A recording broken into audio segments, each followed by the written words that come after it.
Assalamualaikum warahmatullahi wabarakatuh. Perkenalkan, nama saya Andi Nur Aisyah dari kelas PJKRA angkatan 2020 dengan NIM 20030150012.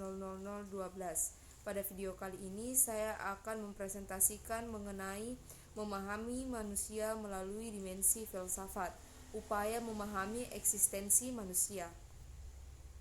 Filsafat merupakan cabang ilmu pengetahuan yang selalu menggunakan pemikiran mendalam, luas, radikal, dan berpegang pada kebijaksanaan dalam melihat suatu masalah.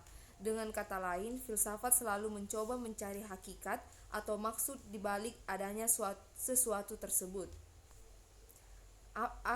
Apa itu filsafat? Secara etimologis, filsafat berasal dari bahasa Yunani yaitu philein yang berarti cinta dan sophia yang berarti kebijaksanaan. Jadi filsafat adalah cinta akan kebijaksanaan. Filsuf Yunani Herodotus tahun 484 sampai 425 sebelum Masehi menggunakan kata filosofis dalam upaya untuk menemukan sesuatu.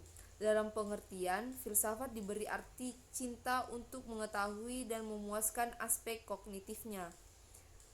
Menurut Pythagoras, tahun 560 sampai 480 sebelum Masehi, Pythagoras mengaitkan sophia dengan kontemplasi. Sophia bagi Pythagoras adalah pengetahuan hasil kontemplasi. Dengan pengertian itu, murid Plato ini ingin membedakan antara pengetahuan hasil kontemplasi dengan pengetahuan yang bersifat teknis dan instrumentalistik yang dimiliki oleh para pelaku bisnis dan atlet.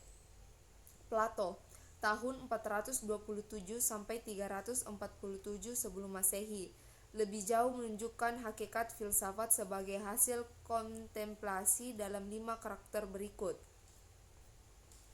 1. Dapat bertahan terhadap diskusi kritis. Artinya, kegiatan utama dari filsafat adalah mengkaji secara kritis tentang segala hal. Dengan kajian itu diharapkan terjadi pertanggungjawaban rasional. 2. Menggunakan metode dialektis. Dengan metode ini, filsafat bergerak secara bertahap, yakni mengkritik pandangan-pandangan yang ada, setelah itu membangun pandangan baru yang didukung dengan argumen yang lebih kuat.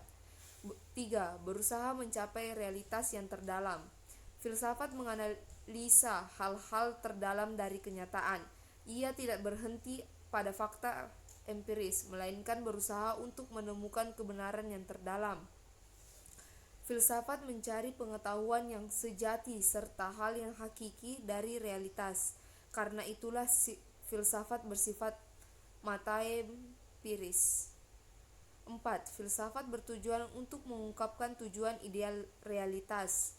Bagi Plato, memahami kebenaran berarti juga memahami idea tentang kebenaran yang dicari oleh manusia. Idea tentang kebenaran dilihat sebagai realitas tertinggi bagi manusia. 5. Mengetahui bagaimana harus hidup sebagai manusia. Dalam butir ini, filsafat dikaitkan dengan suatu pengetahuan yang benar tentang cara hidup sebagai manusia.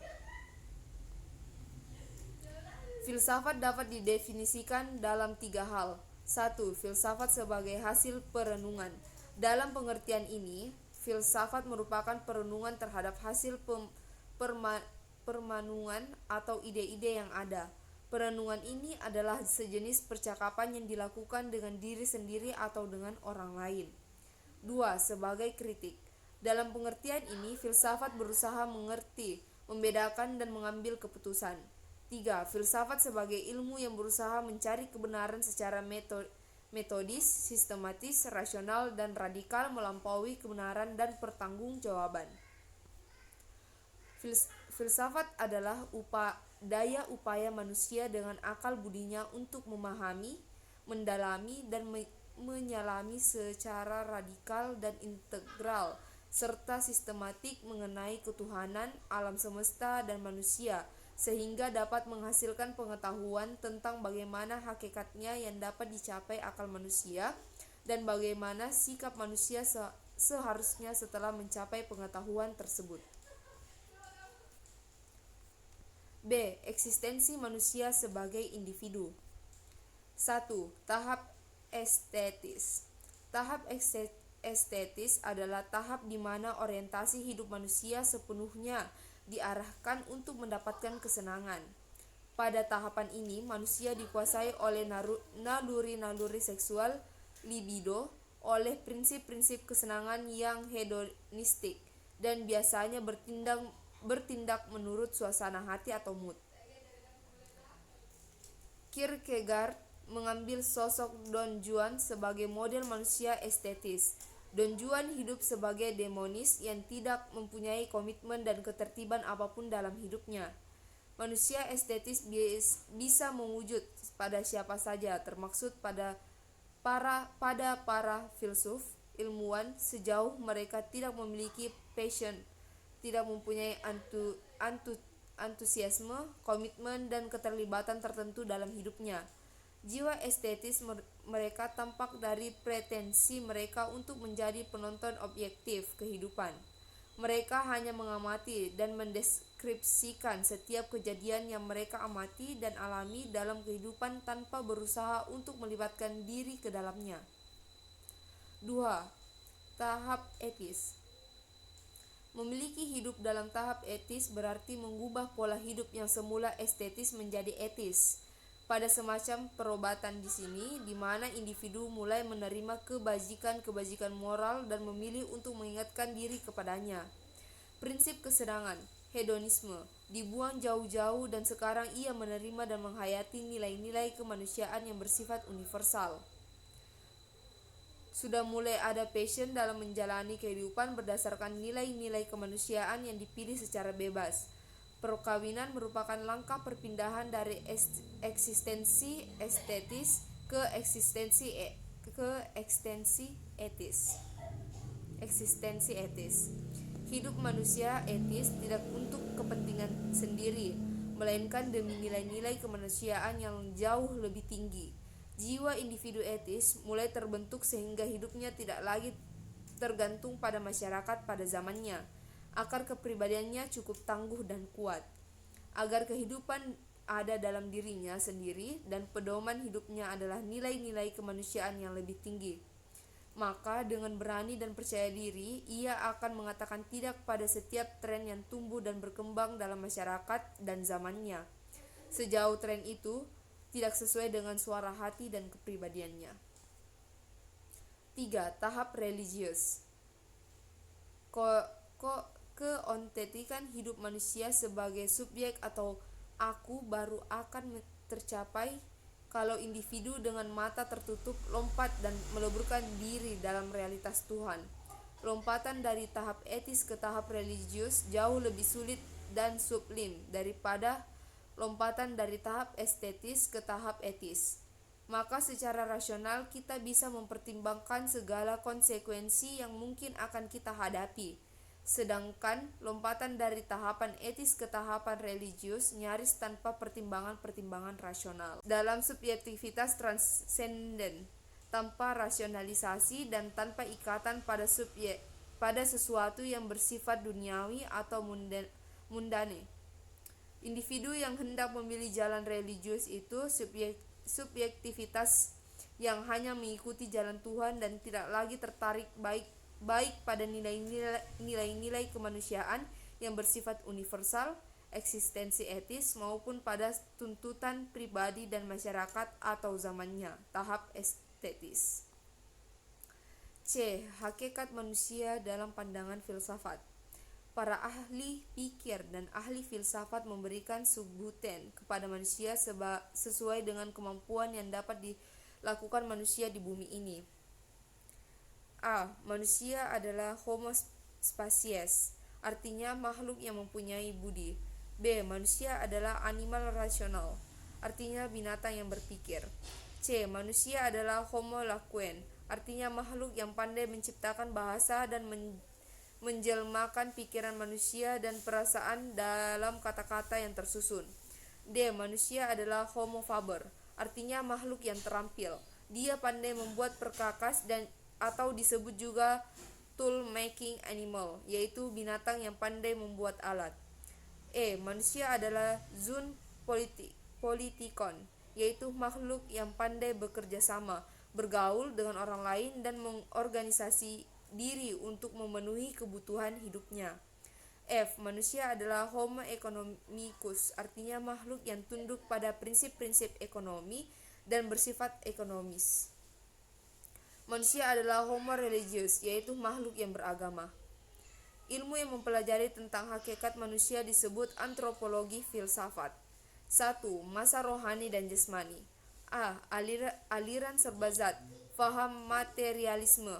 Aliran serba zat ini mengatakan yang sungguh-sungguh ada itu adalah zat atau materi. Alam ini adalah zat atau materi dan manusia adalah unsur dari alam. Maka dari itu manusia adalah zat atau materi. B. Aliran serba ruh. Aliran ini diberi nama aliran idealisme. Aliran ini berperan bahwa segala hakikat sesuatu yang ada di dunia ini adalah ruh. Juga hakikat manusia adalah ruh. 19 ruh di sini bisa diartikan juga sebagai jiwa, mental, dan juga rasional atau akal. Aliran dualisme. Aliran ini menganggap bahwa manusia itu pada hakikatnya terdiri dari dua substansi, yaitu jasmani dan rohani. Aliran ini melihat realitas semesta sebagai sintesa kedua kategori animate dan inanimate, makhluk hidup dan benda mati. D. Aliran eksistensialisme. Aliran filsafat modern ini berpikir tentang hakikat manusia yang merupakan eksistensi atau perwujudan sesungguhnya dari manusia. Jadi intinya, hakikat manusia itu apa yang menguasai manusia secara menyeluruh. Di sini manusia dipandang dari serba zat, serba ruh atau dualisme dari kedua aliran itu, tetapi memandangnya dari segi eksistensi manusia itu sendiri di dunia. 2. Sudut pandang antropologi. A. Manusia sebagai makhluk individu, individual being. Dalam bahasa filsafat dinyatakan self-existence adalah sumber pengertian manusia akan segala sesuatu. Self-existence ini mencakup pengertian yang amat luas, terutama meliputi kesadaran adanya diri di antara semua realita, self-respect, self-narsisme, egoisme, martabat kepribadian, perbedaan dan persamaan dengan pribadi lain, khususnya kesadaran akan potensi-potensi pribadi yang menjadi dasar bagi self-realisasi. B. Manusia sebagai makhluk sosial, social being. Telah kita ketahui bersama bahwa manusia tidak dapat hidup sendirian. Manusia membutuhkan manusia lain agar bisa tetap eksis dalam menjalani kehidupan ini. Itu sebabnya manusia juga dikenal dengan istilah makhluk sosial. Keberadaannya tergantung oleh manusia lain. C. Manusia sebagai makhluk susila, moral being. Asas pandangan bahwa manusia sebagai makhluk susila bersumber pada kepercayaan bahwa budi nurani manusia secara a priori adalah sadar nilai dan mengabdi norma-norma. Kesadaran susila, sense of morality, tidak dapat dipisahkan dengan realisasi sosial, sebab justru adanya nilai-nilai, efektivitas nilai-nilai, berfungsinya nilai-nilai hanyalah di dalam kehidupan sosial. 3. Pandangan Freud tentang struktur jiwa kepribadian. Menurut Freud, ahli ilmu jiwa, struktur jiwa kepribadian terbentuk oleh 3 tingkat atau lapisan, yaitu bagian dasar, bagian tengah, dan bagian atas. A. Bagian dasar. Bagian ini merupakan sumber paling dasar, yaitu berkenaan dengan hasrat-hasrat atau sumber nafsu kehidupan. B. Bagian tengah. Bagian ini terletak di tengah antara das Es dan das Über Ich, menjadi penengah antara kepentingan das Es dan tujuan-tujuan das Über Ich. Dan Ich ini bersifat objektif dan realistis, sehingga pribadi seseorang dapat berjalan dengan seimbang dan harmonis. C. Bagian atas atau das Über Ich, superego. Bagian jiwa yang paling tinggi, sifatnya paling sadar norma, paling luhur, dan paling luhur. Bagian ini yang paling lazim disamakan dengan budi nurani, Setiap motif, cita-cita, dan tindakan das Uber Eats selalu didasarkan pada asas-asas normatif. 4. Tujuan hidup manusia. Segala sesuatu yang ada dalam kehidupan ini pasti mempunyai asal-usul dan tujuan keberadaannya. Begitu juga manusia. Asal mula dan tujuan hidup manusia merupakan substansi yang sulit dijelaskan, karena akal manusia sangat terbatas untuk mencapai pada substansi tersebut. Pikiran manusia tidak pernah mampu menjelaskan secara terperinci tentang substansi asal mula tersebut. Asal hidup manusia paling sedikit ada 4 macam: beribadah, menjadi khilafah Allah di muka bumi, yang baik dan sukses tentunya, memperoleh kesuksesan, kebaikan, kebahagiaan, dan keberuntungan di dunia dan di akhirat, dan mendapat ridho Allah. D. Hakikat dan martabat manusia. Tahap religius sebagaimana telah dijelaskan di atas. Dalam bagian ini lebih diarahkan pada hakikat dan martabat manusia berdasarkan agama tauhid. Manusia dalam ajaran agama tauhid tersusun dari dua unsur, yaitu materi dan non-materi, jasmani dan rohani. Tubuh manusia mempunyai daya fisik atau jasmani, yaitu daya mendengar, daya melihat, daya merasa, daya meraba, daya mencium, dan daya gerak, baik di tempat seperti menggerakkan tangan, kepala, kaki, mata, dan sebagainya. Hubungan antara filsafat, pendidikan, dan manusia. Dari pemaparan di atas, ternyata manusia benar-benar merupakan makhluk yang unik. Manusia memiliki berbagai dimensi dasar, baik secara pribadi, jiwa, kelompok, dan lain-lain. Semua itu bercampur aduk menjadi potensi dasar atau bawaan manusia, sehingga didasari atau tidak manusia telah mengembangkan potensi tersebut baik secara maksimal atau tidak, dengan baik atau buruk. Semuanya tergantung manusia itu sendiri dan lingkungan yang mempengaruhinya.